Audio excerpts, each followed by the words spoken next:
How to fix Visa gift card on hold. Hello and welcome back to our channel. In this video presentation, I'm going to talk about how can you fix a Visa gift card on hold. So fixing a Visa gift card that is on hold is a relatively simple task. Today I'll guide you on resolving your issue. So there could be various reasons for this. Firstly, ensure that you have sufficient funds in your account.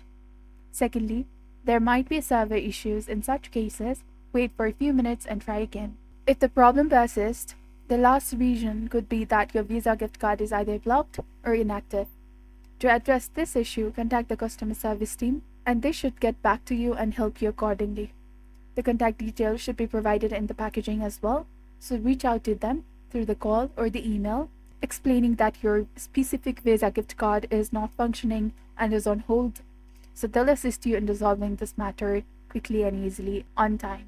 So that sums up this process. I trust that you'll find this information beneficial. So this was all about how you can fix a Visa gift card on hold. If you found this guide to be helpful, do not forget to like, comment, share, and subscribe to our channel for more amazing tips and tutorials. And don't forget to hit that bell icon to stay updated with our latest contents. Thank you for watching. See you in the next video.